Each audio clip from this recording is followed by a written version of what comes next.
In the words of the legendary Lou Gellerman, hello, dog fans, and welcome to the Sound the Siren podcast, because everything matters, including our old friend momentum and carrying that into the recruiting season. A full transfer portal window that the staff will have available to them this year, and carrying that momentum and some good play from a freshman quarterback that's going to help those efforts carrying into next season. I'm your host, Hooligan7. I'm joined tonight by the Darker Knight. So a little smaller group of contributors tonight, but a good one all the same to talk about UCLA, do some big predictions, and then we'll hopefully be able to find something during the holiday week next week to get a larger gang together to celebrate and preview the Oregon game. But Darker Knight, how are you doing tonight, sir? Doing well, man. Doing well. Coming off that thrilling win for seniors and a lot of guys who had a lot to do with the foundation that's being laid here over the last 4 or 5, even 6 years. Ready to eat some duck soup next week, but glad to be here tonight. Eat some duck soup and drink some delicious duck tears post game. Something that we always, I certainly always appreciate. Well, actually, we'll just use that as a segue into beverages. What do you have tonight? Oh man, got this crazy windstorm and stuff. I'm keeping it safe, man. I'm going with the good old H2O tonight. Doing what I can and what's accessible. No, that's a good call, actually, and I will readily admit that my beverage of choice this evening was also somewhat wind related, in that my recording studio here it tends to be the coldest room at the house, so I actually did pour myself just a small little. I've worked a little bit of it down, but maybe a shot and a half of the special edition, the Kraken Attacks from Seattle rum, and then I've got a little leftover white wine, or it's a Spritz Almari. It's called. It's like a white wine and elderflower thing that got opened this past weekend. So just kind of finishing it off to just a straight rum. I see how we're doing it. Okay.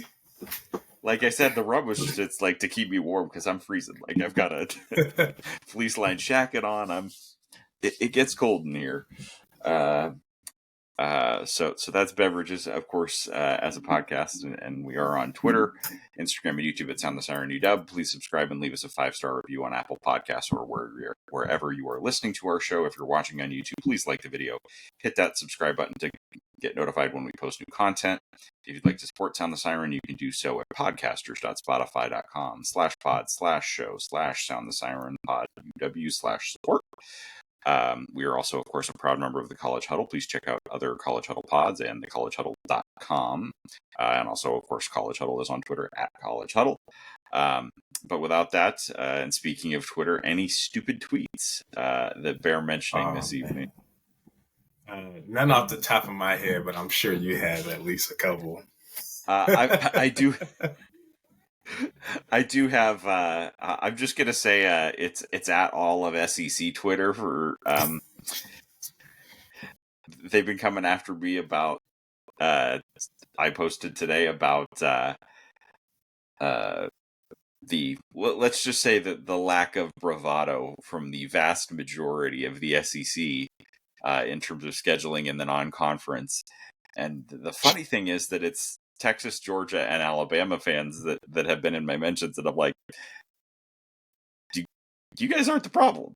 And they're like, oh, check, they, like I said it, it's like, I won't have the I said, until a good, I said, wake me up when a good portion of the SEC starts scheduling non-conference games outside the South.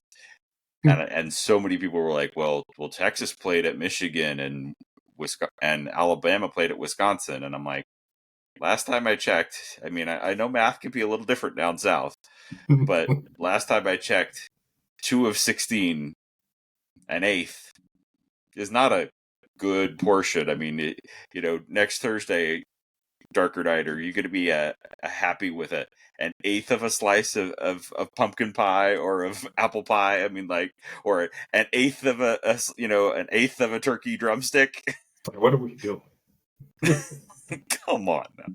It's just like they're like, oh, they and of course they did try and bring, hey, Washington's non-conference schedule at me. I'm like, yes, I wasn't out there saying that this year's non-conference Washington schedule was good, nor am I trying to say that this year's Washington team should be in the playoffs.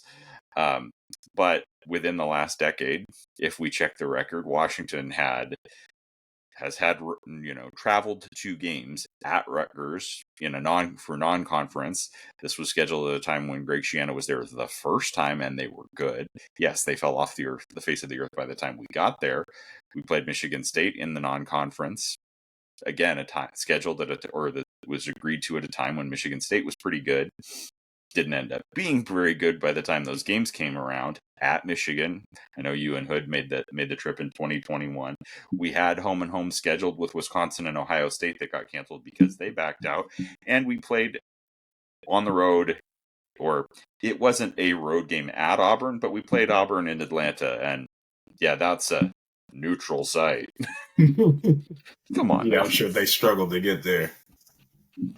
Like, yeah, just around the corner from Seattle, just like it is from the plains of Alabama.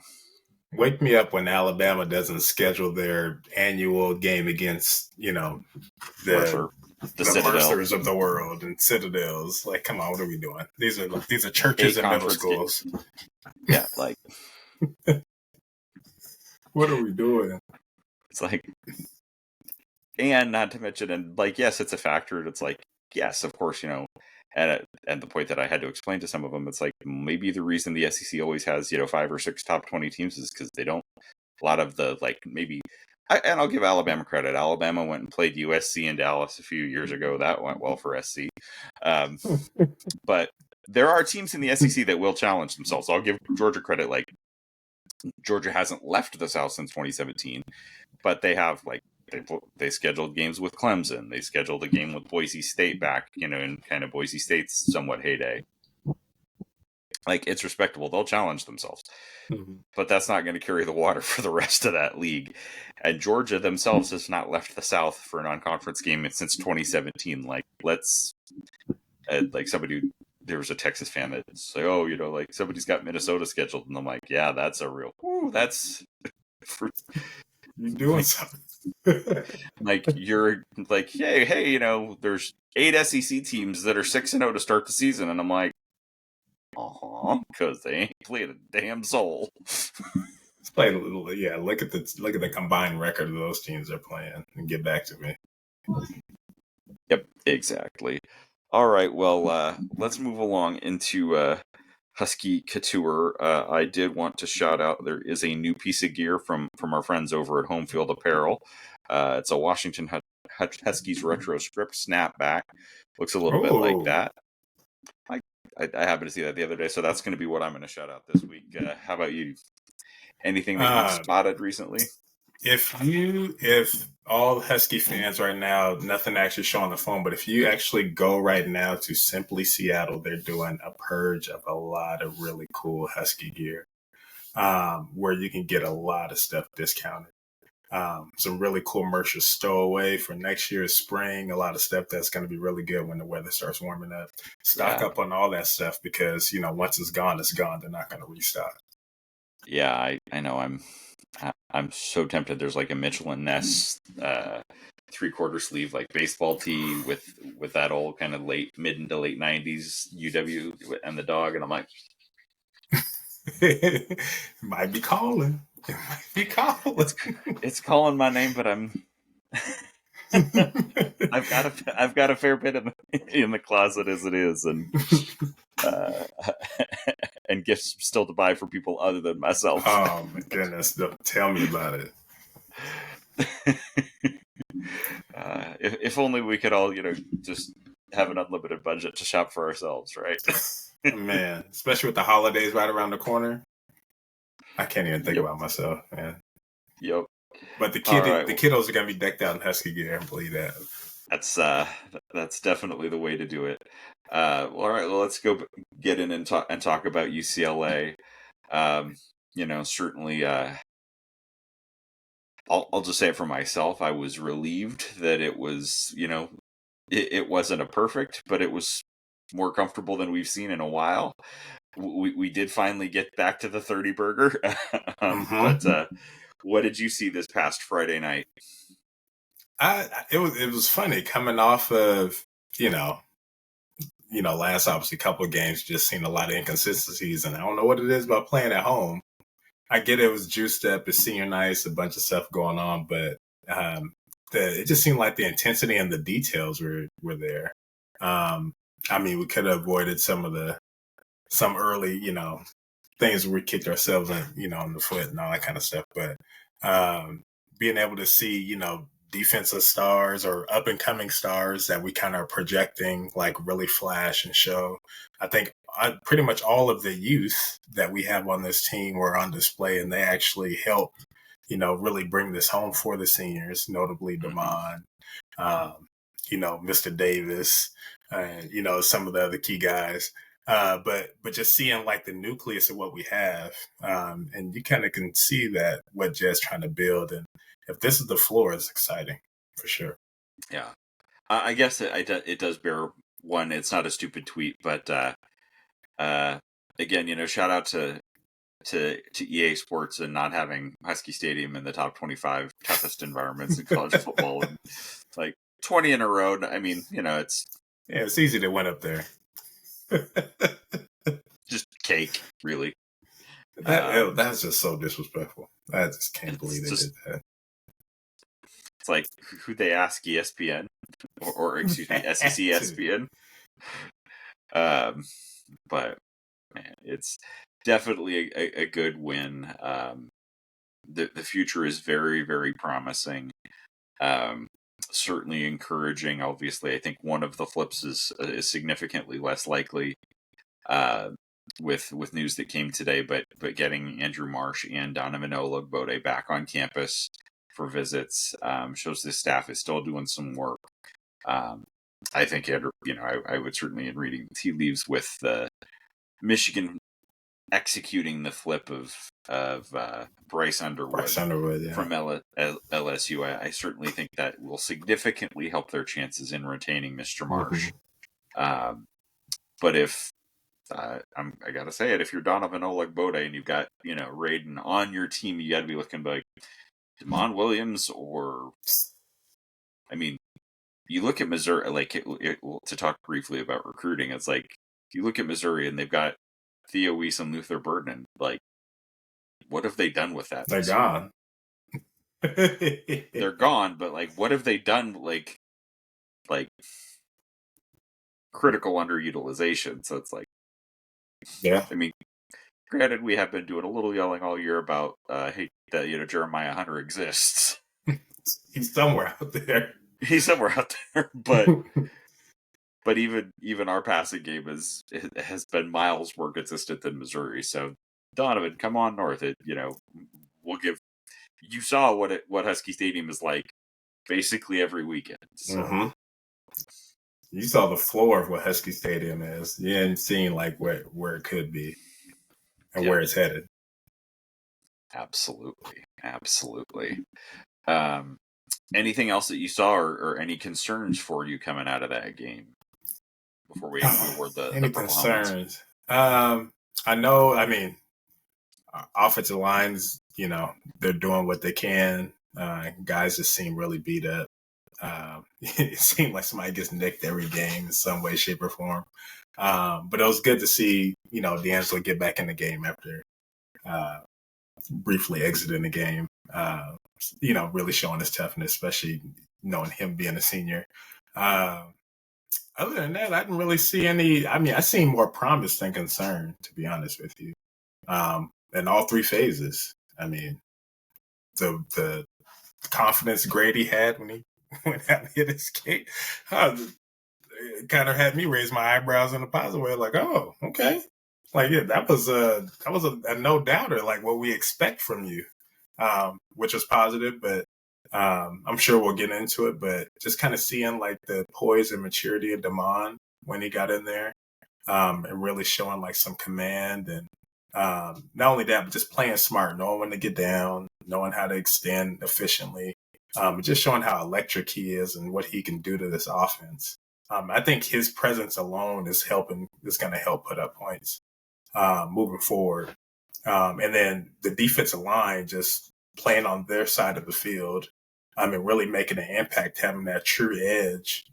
You can see what it can do. Even it kind of sucks that Durf is banged up.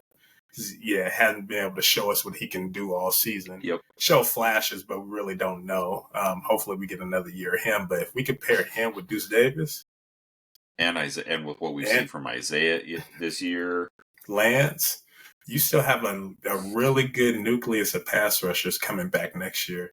Aside from defensive tackle, which I think will hit in the portal heavily, I think you're looking good, especially up front.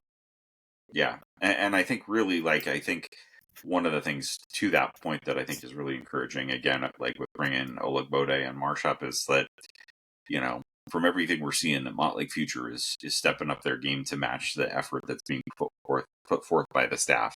And that's a super encouraging sight. And again, and I know we're not the first Husky podcast to talk about this, but it can't be understated how far behind the 8 ball the staff was when they came in last year because of how late that, how far behind the 8 ball the program was. Not just, obviously the staff made the conscious decision to come up here. But, any coach coming in, you're going to be able to recruit at that point in time in the calendar. You're going to only be able to recruit from other programs going through a coaching change. This year they'll have the full window when there's going to be instability. I don't think it's going to be quite as much turnover this year as there was last year in terms of coaching changes, but you're going to have a full portal window for the staff to get to work with very clear spots and some very clear signs of hey, this is what we can do when we're right. You can still point to that Michigan game. You can still point to USC and be like, this is they need to be selling who we are at home this year is who we are. That we until Michigan, we'd given Indiana the best game they'd had all year. Oh, 100%. So that's a totally different game. We don't shoot ourselves in the foot. Completely believe that. Yep, absolutely. Without getting into Rutgers and Washington State for the 3,655th time this year, but there's a ton of momentum, and from an offensive standpoint, how can you not with the sounds very promising that Jonah's coming back. You talk about maybe in my opinion, I think we need maybe 1 or 2 receivers out of the portal just to have some experience in that room in addition to Denzel. I love the true freshman. I love the redshirt freshman. There's a bunch of talent in that room. But you get Kevin Green coming back. Another year of Audric Harris. Certainly Rashid has flashed this year. There's a bevy of talent in this room, and certainly that's a spot where you can see freshmen play, but you just want to have one more, 1 or 2, more proven, where the moment isn't going to be too big for them, or it's not going to be the first time for those guys being in that moment to feel really good. I think it's super unfortunate, of course, for Quentin that he lost this season, but in the scheme of things, having Quentin coming back, if Quentin's right next fall, he's going to have a bigger impact on a good team than he would have on a team that was what Washington was this 100%. Year. We had the potential to be a good team. Just didn't catch enough breaks, man. And gave away too many breaks, unfortunately. But, defensive tackle, certainly with that, and it's easier probably to, I would have to imagine it's going to be easier for Coach Kafusi to recruit that position. Be they've got these edges. They're teams are going to need to worry about these guys. You're going to get yours in the middle. It's you're going to be one-on-one. You're going to get a lot of single blockers. Win.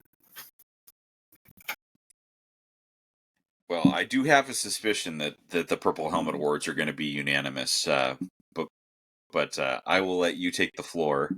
Or I will. The floor is yours, and we'll see if I agree. Yeah, on offense, I mean, man, I'm gonna give it to Damon. Showed me a lot as a young pup in the pack, coming through and really shining in a night where it was about the upperclassmen. I thought the way he carried himself, really bode well. And defensively, Deuce, you got to give Yep. him the impact he had on the game. Not only rushing the passer, but creating turnovers. I think it's just obvious. Creating and taking the turnovers. Like, I'm going to cause the fumble and I'm going to just get it myself.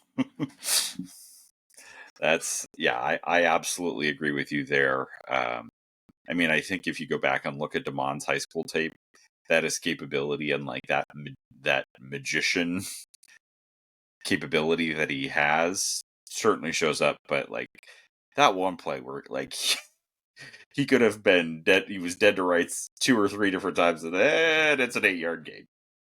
What? Just electric, man. Yeah, and actually, it does bring to mind one other. It's not a stupid tweet, but it's a stupid article. And that goes to John Wilner for his whatever the hell that was. But like, yeah, Damon Williams would be a hot commodity. Like, he'd be a hot commodity in the transfer portal. Like, where does the negativity come from? It's because John Wilner's a hack. Like, it's the future of the program, but like, sure, he's going to enter the portal at a time where, like, and again, like, Washington is about to sign the best class in science since Chris Peterson's last class. Like, but sure, the guy who's the projected, basically, given the reins starting quarterback, yeah, he's going to get in the portal. Like, stop. Like, what are we doing, John? Come on, read the room. Have you been body snatched by Ryan Schill? Like, what is this? Oregon Tribune beat writer or something? Like, what are we doing, Doc? Yeah, John Wilner now employed by Scoop Duck. Like, come on, man. You're better than that, John. I expect better. You should be, but evidence to the contrary lately. All right, well, let's get into the big predictions, and then we'll get into the bonus games. I don't have the update for this week. Again, in case you missed it, there was a bomb cyclone in the Pacific Northwest this week, so things are still a little scrambled. I'm grateful that I have power. In previous years, I definitely would not have, and we'd been trying to schedule like 3 podcasts next week to get caught up. I'm glad we're not there. We will have an update for you on that next week. But the first game on the conference schedule is the Purdue Boilermakers traveling into East Lansing for a 5 o'clock game on Fox tomorrow night. Tickets can be found for as low as $14, and the Spartans are a 13.5 point favorite with an over-under at 48.5. Ooh. I think I'm going to take Michigan State in this game. I just don't. Purdue's just way too up and down. I mean, they're both up and down, but give me Sparty. Give me Sparty in this game to cover. Yeah, I agree with you there. They're both up and down, but Purdue's down a lot farther without anything remotely resembling the up. All right, we've got 3. We're back to 3 9 a.m. Big Ten games on Saturday this weekend. We're going to do. We'll kind of go up the scale in terms of those, including ranked teams. So first we'll go Iowa at Maryland, which is going to be 9 a.m. on the Big Ten Network. Iowa is a 6-point favorite on the road in College Park, over under at 45.5. I'm going to take Iowa. I'm going to take the under because I think they can control the game on the ground. I think that's going to slow everything down. And I don't trust Maryland to be efficient enough to keep up in a game like that. Yep. I'm going to go the other. I don't disagree with some of that or with a lot of that. I do think Iowa potentially having to either turn to Cade McNamara or a walk-on quarterback by no means do I really trust Maryland. But they do have Ty Felton. They've got some pieces that can cause Iowa some problems. So I'm going to take Iowa. I'm going to take the under because it's Iowa's involved in the football game, and the under's a fairly safe bet in that situation. But that's how I'm going to go on this one. I definitely think it could be a pick-em game for sure. I can see that. Yep. Next one is number 25, Illinois, traveling to Piscataway for a 9 a.m. game with Rutgers, who is a 1-point favorite. The over-under is at 47.5. And this game is on our favorite network.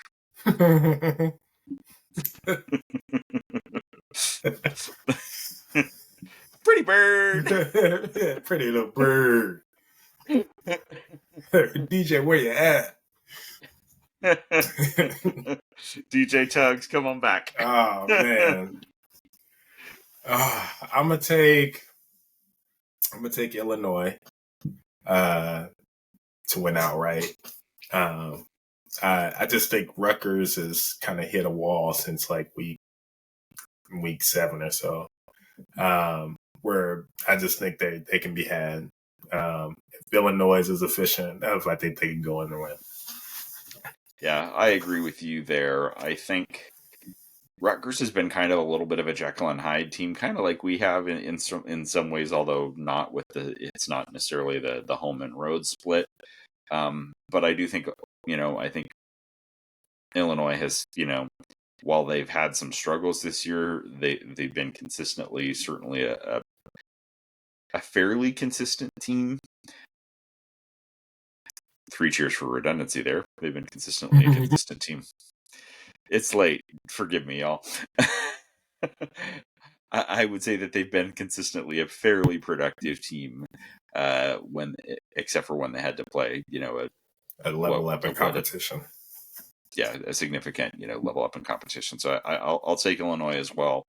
I think it's the under. I think Illinois is good enough on defense that they'll slow Rutgers down. I don't necessarily think this is a shootout game by any stretch of the imagination. So I'll take the Illini as well, which leads us to the big one. Not just probably in the conference, but probably the biggest game in college football this weekend. The dream season. It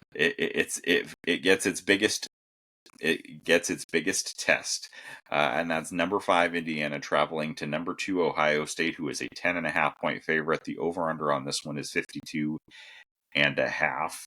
I'll go first on this one. As much as I would love to see Indiana get it done, that old to quote our friend Hood, that old styles make fights. Mm-hmm. And what Ohio State can do, and what Ohio State has on the defensive side of the ball, and what Michigan was able to do to Indiana, Ohio State can bring to another degree. They don't have the weakness at corner that they had the last time that Indiana had a real close tussle with the Buckeyes. And as much as there will likely be some Will Howard, what was that moments in this game? There's just too much talent on offense at Ohio State for Indiana to get this one. I'd love to be wrong, but I don't think I will be. I will say Ohio State wins. I will say Ohio State does not cover, but I think they are close to a cover. I think this is Ohio State by 10. I think it's the over. Yeah. I think it sets up to be an instant classic. I do see Ohio State winning. I don't see them covering. I think Indiana keeps it close, but I think it's one of those games where Ohio State doesn't trail. But it kind of the game just kind of teeters on momentum to keep it, to keep everyone engaged. But I do think it's a close game throughout.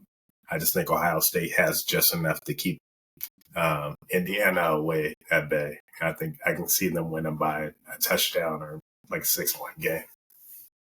Yep. Like I said, I'd love to be wrong because I think Indiana going in there and getting this win would be would be just a really cool statement, particularly with going back to the SEC conversation that I had a fair amount today. Good way for Indiana to shut up the SEC fans that don't think they belong in the college football playoffs. It's like, well, we just went into the horseshoe and beat the Buckeyes. It's kind of one of the bigger wins of the year. I mean, what do I know? Yeah. And and unless Indiana blows out Ohio State, which won't happen, what argument do you have against? Ohio State would have 2 top 5 losses, one of which was a 1-point loss on the road against, at the time, the number 1 team in the country. So there's that. All right. The next one on the docket is number 4 Penn State traveling to Minnesota to play the Golden Gophers on CBS at 12:30. Penn State is a 12-point favorite. Over under is at 44.5. Penn State covers, and I actually say take the over in this one. I think they win comfortably, but I think Minnesota does get some garbage points to kind of take it over that point total. Yep, I agree with you. Although I don't think Penn State covers, I think this one could be kind of a sneaky, like, Penn State could have, this might be, the Penn State's got a ton to play for, but this could be, and Minnesota can present some problems for Penn State. So I think this could be one where this feels like a game where Penn State could be like, oh, are they in trouble? Are they in trouble? And then they do just enough to handle business and win it, but I don't think they cover.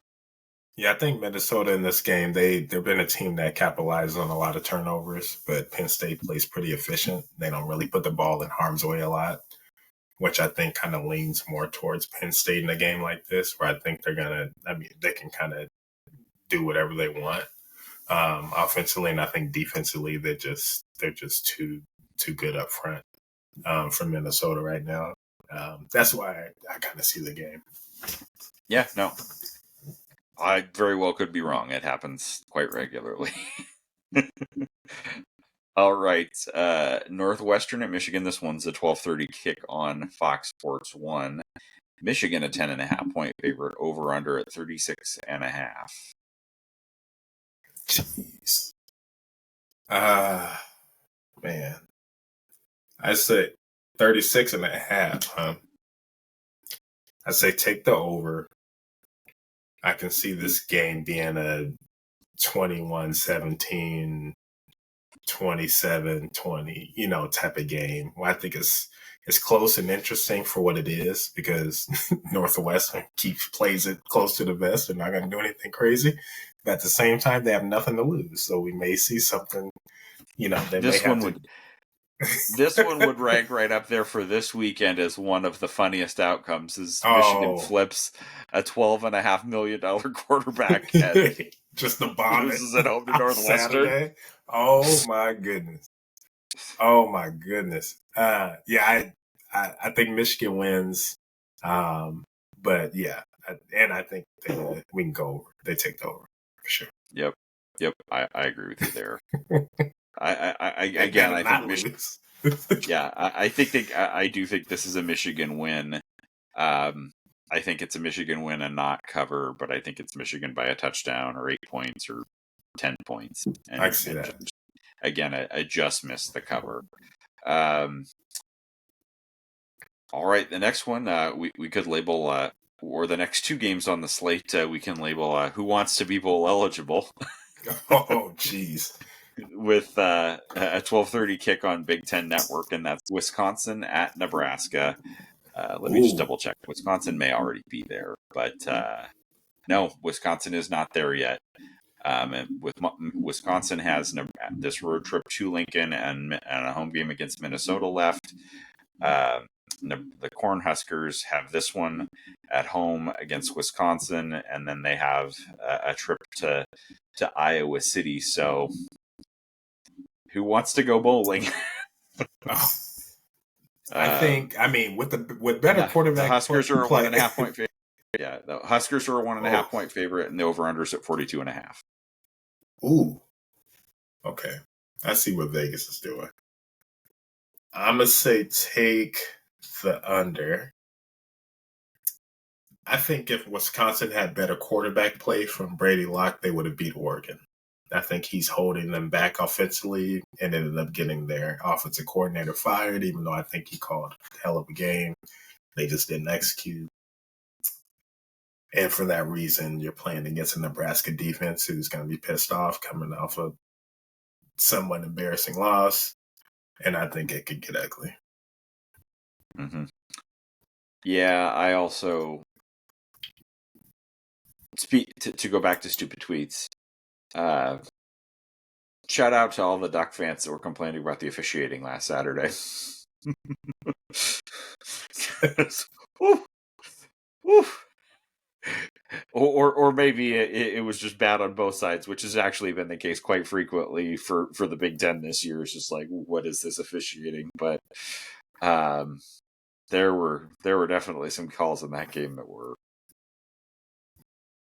head scratchers. Yes. I hope for a good fan base that deserves it, after a decade and change in the wilderness,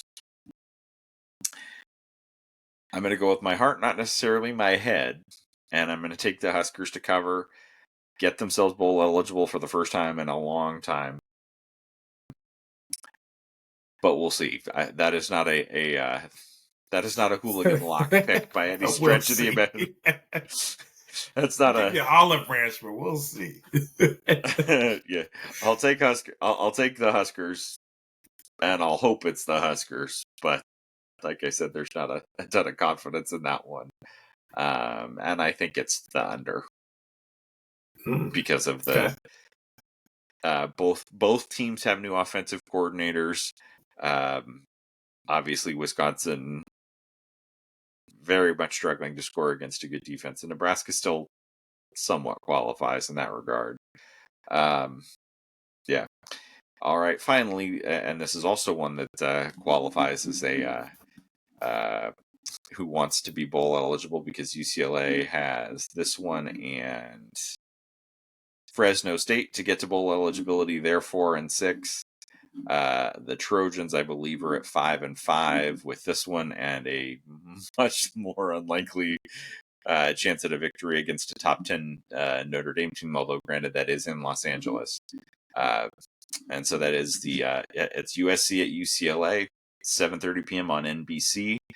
The Trojans are a 5-point favorite at the Rose Bowl, over under at 51.5. Ooh. On the road too. It's a rivalry game too. I don't see USC losing that game. Although UCLA show defensively they can give USC some problems. Mm-hmm.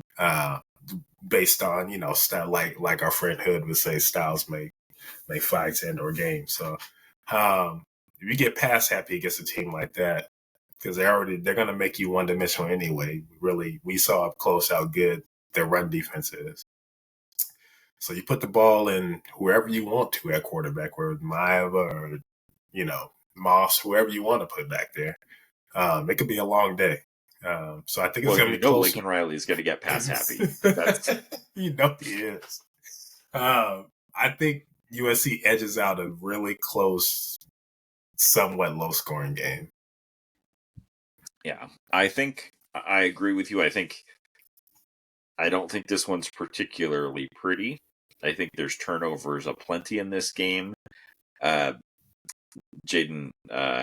Maeva had a number of passes last week that could have or should have been intercepted and weren't. We know Ethan Garbers will turn the ball over. I think the path, obviously, for USC to win this game by double digits, which they're certainly capable of, is give the ball to Woody Marks a lot. Even with USC or UCLA's good run defense, I think Woody Marks is a drastically underutilized player in the conference this season. He really is for his talent.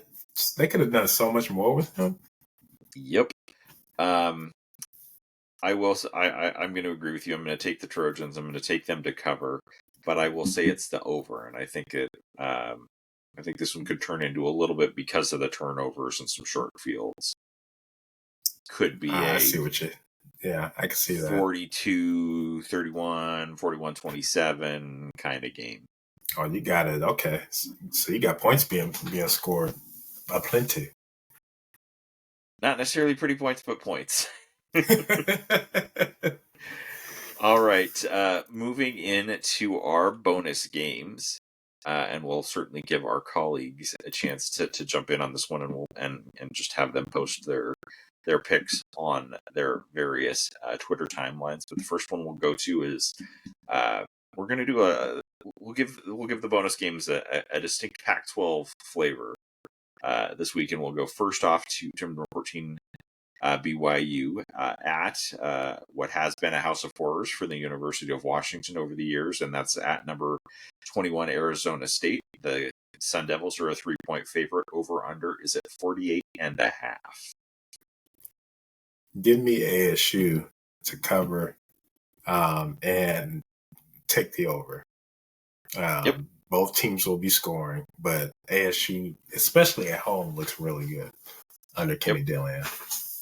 Dilly's doing a hell of a coaching job down there. He is. A lot of credit to what they're playing. They're playing for a potential playoff spot, believe it or not. Yeah, they have a path to the playoff, and if anybody out there that doesn't bleed garnet and gold or whatever they call their colors, crimson and mustard, whatever it is. So bad. I mean, look at their yellow. Tell me that's not mustard. Yo, it is. I'm not saying it's good mustard, but it's mustard. That combination is just ugh. But if anybody thought Arizona State was flirting with a playoff appearance this year, you're crazy. Give me the Sun Devils. I'll take the over as well. Moving on, and that game is a 12:30 kick on ESPN. A 12:30 kick on Fox, another former Pac-12 rival, and that's number 16 Colorado traveling into Manhattan. No, not New York, Manhattan, Kansas. Or no, it's not Manhattan. That's my bad. It's Lawrence, Kansas. I had my Kansas school mixed up. They're traveling into Lawrence to play the Jayhawks. Colorado is a 3-point favorite with the over/under at 59.5. I mean, this has overridden all over it. Although Colorado can rush the passer, and I think that can give Kansas some issues. I just think that they're riding the momentum train. They got bigger fish to fry to kind of see that they're also trying to play for a playoff spot and a chance to play in the Big 12 championship, and I think they carry that momentum on a somewhat depleted Kansas team who has a lot of potential and can score, but I don't see them slowing. One of the more disappointing teams in the country. Yeah, for sure. I think Kansas is going to give them a game, and I think it's going to be one where Colorado's going to need to earn it. I think they will, and I think it's a narrow win either by a field goal, by the spread or by a touchdown. But I don't think they blow Kansas out. All right. No, especially that being a road game, I don't see them blowing them out. Yep. All right. We said that we were going to go with a Pac-12 flavor to the bonus games, and we're going to go to the big game. Which, even despite the struggles of the teams this year, although certainly Cal's had their moments, tickets. $98 is the cheapest you're going to get to see Stanford play Cal. Cal is a 14.5-point favorite. Over/under at 54.5. Who wins the Battle of the Bay? Ooh. Stanford hasn't looked awful in a lot of their games, the ACC games. They got Colorado. Stanford's gotten worked in a lot of their games. But then recently, Stanford's looking susceptible. So give me Colorado to cover. You mean Cal? And I'm sorry, Cal. Wrong sheet. Give me Cal to cover. And do I take the over under? Give me the over. Give me the over in the game. Give me Cal to cover. Give me the over. Yep, I agree. I think Ashton Daniels and Ayumanor do enough to get to the over. I don't think they do enough for Stanford to beat Cal. But I agree with you there. I think Cal and the over is the right call. And then we've been talking, and we'll talk about it next week, about we need to come up with, or there should be a rivalry game name for Oregon-Washington. I think that we can call this one just the Battle of the Left Behinds. Now and in perpetuity. The battle of battle of the little brothers. No one gives a shit about. And that is it's crazy. If the last pick of the NFL draft is Mr. Irrelevant, this is the battle of the irrelevance. No. And this is Washington State at Oregon State. Cougars fresh off doing what they always do in November and loses to a team with a canine mascot. Traveling into Corvallis to play Oregon State. The Cougars are an 11.5 point favorite, and the over-under is at 57.5. Eesh. Ooh. Cougars are going to need to. I'll go first on this one. For the over-under, that's going to be, if it's the over, all credit to Washington State, because the Beavers are not going to help them in getting to that number. I was like, how are they scoring? I'll take the Cougars to win and to cover, but it's the under. Yeah, I think Oregon State with the new, stadium renovations, and they definitely have a packed house. So I think that's gonna deter, Wazoo from doing what they would normally do in this game. I think it's a relatively close game, but I think Washington State pulls away late and covers, just barely. But I have the Cougs winning. Yep. And that is that's a 4 p.m. game on the CW. Hopefully it ends in a timely manner for everybody waiting to see, a rerun of One Tree Hill right after the game.